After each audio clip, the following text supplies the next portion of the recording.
നമസ്കാരം. തെരഞ്ഞെടുപ്പ് പ്രഖ്യാപിച്ചത് നന്നായി. ഇല്ലെങ്കിൽ ഒരിക്കൽ കൂടി TRV ഗോപി അടിച്ചേനെ. ശരി, കമന്ററി ആരംഭിക്കുന്നു.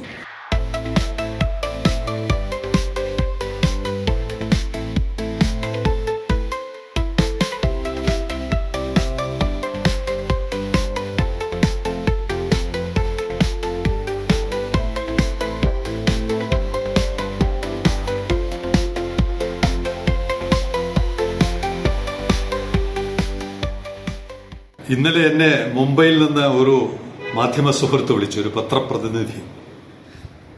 അദ്ദേഹത്തിന് ഇലക്ഷന്റെ കോണ്ടെക്സ്റ്റിൽ തിരുവനന്തപുരത്ത് വന്നൊരു സ്റ്റോറി ചെയ്യണം. തിരുവനന്തപുരത്തിന്റെ വളർച്ച ആഫ്റ്റർ വിഴിഞ്ഞം പ്രോജക്റ്റ്. നമ്മുടെ ട്രിവാൻഡ്രം തുറമുഖം പ്രവർത്തിച്ചു തുടങ്ങിയതിന് ശേഷം നഗരത്തിലുണ്ടായ മാറ്റം എന്തൊക്കെയാണ്, എത്രത്തോളം ഇൻവെസ്റ്റ്മെന്റ്സ് വന്നു, എത്രത്തോളം തൊഴിലവസരങ്ങൾ ഉണ്ടാക്കി തുടങ്ങിയ വിവരങ്ങളൊക്കെ അദ്ദേഹത്തിന് അറിയണം. എന്റെ മറുപടി കേട്ട് അദ്ദേഹം ഞെട്ടിപ്പോയി. ഞാൻ പറഞ്ഞു, ഒരു തൊഴിൽ പോയിട്ട് ഒരു ചായ അധികം ഇവിടെ വിൽക്കുന്നില്ല എന്ന് ഞാൻ പറഞ്ഞു. അപ്പൊ അദ്ദേഹം കുറെ നേരം ചോദിച്ചു, അതെന്താണ് കാരണമെന്ന് ചോദിച്ചു. ഞാൻ പറഞ്ഞു, ഇവിടെ ഗേറ്റ് തുറന്നിട്ടില്ല, പിന്നെ എങ്ങനെയാണ് ഇവിടെ പോർട്ടിന് പുറത്ത് ഇമ്പാക്ട് ഉണ്ടാവുക എന്ന് ചോദിച്ചു. അപ്പൊ അദ്ദേഹത്തിന് അതിശയമാണ്. 2 വർഷമായിട്ട് ഗേറ്റ് തുറന്നില്ല എന്നാണ് അദ്ദേഹം ചോദിക്കുന്നത്. അപ്പൊ എന്താണ് ഗേറ്റ് തുറക്കലും അടയ്ക്കലും എന്ന് പോലും അദ്ദേഹത്തിന് അറിയില്ല. അദ്ദേഹം പോർട്ട് സ്പെഷ്യലൈസ് ചെയ്യുന്ന ആളല്ല, പൊളിറ്റിക്സ് ആണ്. പൊളിറ്റിക്സും സാമ്പത്തികവും ഒക്കെയുള്ള വിഷയങ്ങൾ കൈകാര്യം ചെയ്യുന്ന ആളാണ്. അപ്പൊ അദ്ദേഹം ചോദിച്ചപ്പോ പോർട്ട് തുറന്നാൽ എന്താണ് മെച്ചം, തുറന്നില്ലെങ്കിൽ എന്താണ് കുഴപ്പം തുടങ്ങിയ കാര്യങ്ങൾ വിശദമായി 1 മണിക്കൂറോളം സംസാരിച്ചു. എന്തായാലും അവര് വിചാരിച്ചിരിക്കുന്നത് TRV എന്തോ ഭയങ്കര കുതിച്ചുചാട്ടം നടത്തിക്കൊണ്ടിരിക്കുന്നതാണ്. GDP-യിൽ എത്ര വളർച്ചയുണ്ടായി, കേരളത്തിന്റെ GDP-യിൽ എത്ര വളർച്ചയുണ്ടാക്കാൻ പറ്റി എന്നൊക്കെയാണ് അദ്ദേഹത്തിന്റെ ചോദ്യങ്ങൾ. നമുക്കെല്ലാം അറിയാവുള്ളൂ, ആട് കിടന്നെടുത്ത് പൂട പോലും ഇല്ല എന്നുള്ള വിവരം.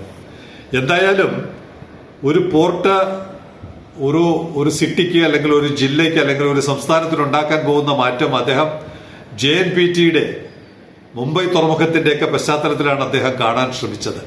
പക്ഷെ ഇവിടെ ഒന്നും സംഭവിച്ചില്ല എന്നറിഞ്ഞപ്പോ അദ്ദേഹം വിശ്വസിച്ചോന്ന് അറിയില്ല. എന്തായാലും അദ്ദേഹം നേരിട്ട് വരുന്നുണ്ട് കൂടുതൽ കാര്യങ്ങൾ പഠിക്കാനും മനസ്സിലാക്കാനും.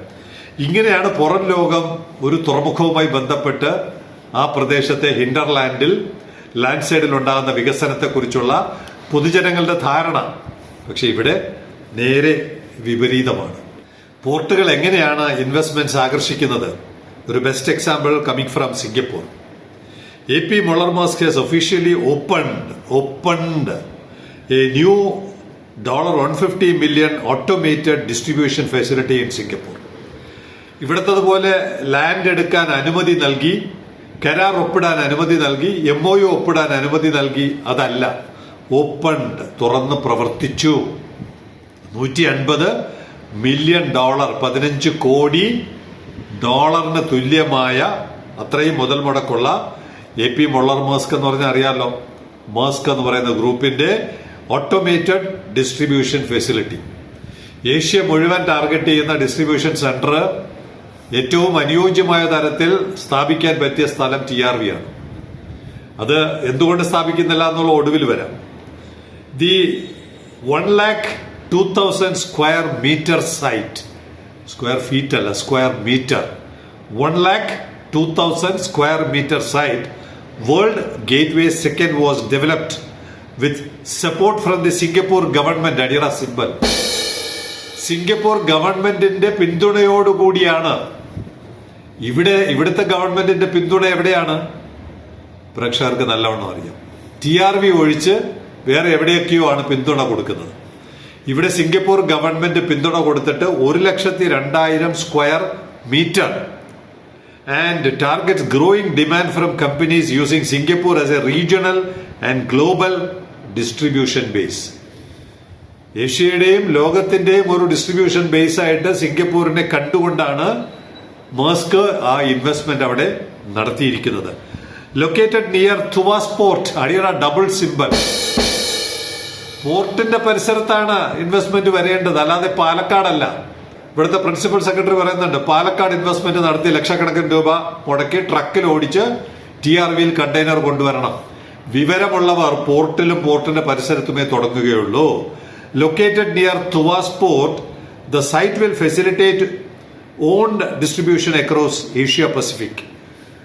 ഏഷ്യയിലും പസഫിക് എന്ന് പറഞ്ഞാൽ അമേരിക്കയുടെ പടിഞ്ഞാറൻ തീരം ഒക്കെ ആയിട്ടുള്ള ഡിസ്ട്രിബ്യൂഷൻ നടത്താനുള്ള ഒരു സെന്റർ തുവാസ് പോർട്ടിന്റെ 10 കോടി ഹാൻഡിൽ ചെയ്യാൻ പോകുന്ന തുവാസ് പോർട്ട് 10 അല്ല, അവർ 6 കോടി ഹാൻഡിൽ ചെയ്യാൻ പോകുന്ന തുവാസ് പോർട്ടിലാണ് അവരിങ്ങനെ ഒരു സെന്റർ ആരംഭിച്ചത്. അല്ലാതെ അടിച്ചു മാറ്റിക്കൊണ്ടു പോകുന്നത് പോലുള്ള വികട ബുദ്ധി സിംഗപ്പൂർ കാണിക്കുന്നില്ല. The launch of World Gateway 2 reflects the importance of Singapore to our global network and the immense opportunities we see in Asia. ഏഷ്യയിൽ ഒരു ഓപ്പർച്യൂണിറ്റി വരുന്നുണ്ടെങ്കിൽ അത് ആദ്യം ചെയ്യേണ്ടത് ഒന്നുകിൽ ചൈനയും അല്ലെങ്കിൽ ഇന്ത്യയുമാണ്.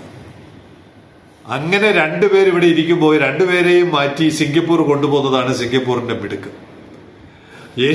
ചൈന ഒരറ്റത്താണ്, പക്ഷെ ഇന്ത്യ എന്ന് പറയുന്നത് TRV എന്ന് പറയുന്നത് ആഫ്രിക്കയുടെയും മിഡിൽ ഈസ്റ്റിന്റെയും ഏഷ്യയുടെയും നടുവിലാണ് എന്നുള്ളത് കൊണ്ട് തന്നെ സിംഗപ്പൂരുമായിട്ട് മത്സരിച്ച് ഇത്തരം സ്ഥാപനങ്ങൾ വരേണ്ടതും കൊണ്ടുവരേണ്ടതും ആയ സ്ഥലം TRV ആണ്.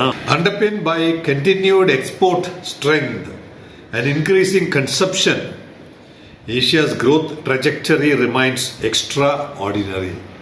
നമ്മളെ കുറിച്ചാണ് പറയുന്നത്. കാരണം എന്താണ്? ഏഷ്യയുടെ 30% പോപ്പുലേഷൻ ഇന്ത്യയാണ്.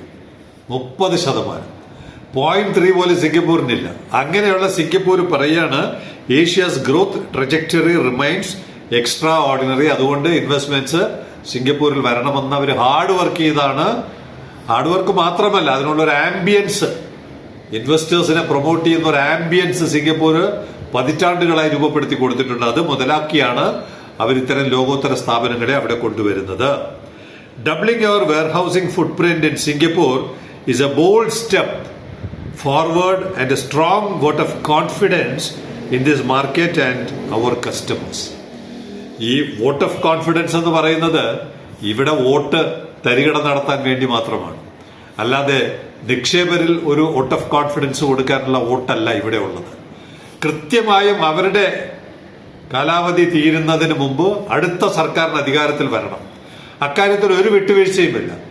ഇവിടെ ഗേറ്റ് തുറക്കാൻ 10 വർഷമെടുത്താലും അതൊന്നും ആർക്കും ഒരു വിഷയമേ അല്ല. അവരുടെ അധികാരം, അവരുടെ MLA സ്ഥാനവും അവരുടെ മന്ത്രിസ്ഥാനവും അവരുടെ മുഖ്യമന്ത്രി സ്ഥാനവും ഒക്കെ കൃത്യം ഡേറ്റിന് തുറന്നിരിക്കണം, നടന്നിരിക്കണം, കസേരകളിൽ അള്ളിക്കയറിയിരിക്കണം. ജനങ്ങളുടെ കാര്യത്തിൽ സിംഗപ്പൂർ നേരെ മറിച്ചാണ്. അവരുടെ വോട്ട് ഓഫ് കോൺഫിഡൻസ് നിക്ഷേപകരിലാണ്, അവിടുത്തെ രാഷ്ട്രീയ നേതൃത്വത്തിലല്ല. അവരുടെ രാഷ്ട്രീയ നേതൃത്വം പോലും നിക്ഷേപകരുടെ പിന്നിലാണ്. അത്തരത്തിലൊരു കാഴ്ചപ്പാട് എന്ന് രൂപപ്പെടുത്തുമോ അന്ന് മാത്രമേ നമ്മുടെ നാട്ടിലും അതുപോലുള്ള എന്തെങ്കിലും മാറ്റങ്ങൾ സംഭവിക്കുകയുള്ളൂ. Doubling our warehousing footprint in Singapore is a bold step forward and a strong vote of confidence in this market and our customers. ഏഷ്യയുടെ ഏകദേശം 30% പോപ്പുലേഷനുള്ള ഇന്ത്യ മഹാരാജ്യം അസംസ്കൃത വസ്തുക്കൾ നിർലോഭം എണ്ണ കുഴിച്ചെടുത്താൽ എണ്ണയും കിട്ടും, പക്ഷെ കുഴിച്ചെടുക്കില്ല.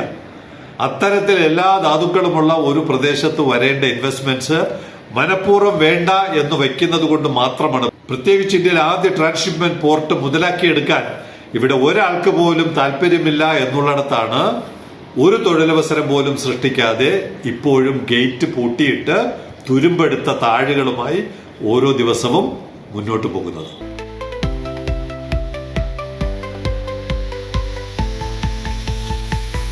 ഇനി തുടക്കത്തിൽ പറഞ്ഞ ഇലക്ഷൻ പ്രഖ്യാപിച്ചത് നന്നായെന്ന് പറയാൻ കാരണം എന്താണ്? ഇവിടെ ഒരു സിംഗപ്പൂർ ബേസ്ഡ് ആയ ഒരു കമ്പനി തന്നെ, എത്രത്തോളം ശരിയാണെന്ന് അറിയില്ല, അവരെന്തായാലും അപ്രോച്ച് ചെയ്തിട്ടുണ്ട്. ലാൻഡ് കിട്ടിയെന്നൊക്കെ പറയുന്നത് വിശ്വസിക്കാൻ കഴിയുന്നില്ല. OECL എന്ന് പറയുന്ന കമ്പനി, സിംഗപ്പൂർ ബേസ്ഡ് ആയിട്ടുള്ള ഒരു കമ്പനി ഇവിടെ അവരുടെ വെയർഹൌസ് തുടങ്ങാൻ ഗവൺമെന്റിനെ സമീപിച്ചിരിക്കുന്നു. പക്ഷെ ഗവൺമെന്റ് എവിടെയാണിപ്പോ? ഇത് ഇലക്ഷൻ പ്രഖ്യാപിച്ചതുകൊണ്ട് മാത്രമാണ് TRVയിൽ വരാൻ അവര് തീരുമാനിച്ചു. ഇല്ലെങ്കിൽ അവരെയും അടിച്ചു മാറ്റിക്കൊണ്ട് പോകുന്ന പ്രധാനപ്പെട്ട നേതാവ് തെരഞ്ഞെടുപ്പിലായിപ്പോയി. അതുകൊണ്ട് മാത്രമാണ് അവര് TRV ചുറ്റിപ്പറ്റി ഇപ്പോഴും അന്വേഷണം മുന്നോട്ട് കൊണ്ടുപോകുന്നത്. അതുകൊണ്ട് ഇലക്ഷൻ പ്രഖ്യാപിച്ചത് ഒരു വിധത്തിൽ നമുക്ക് നല്ലതായി മാറിയിരിക്കുന്നു.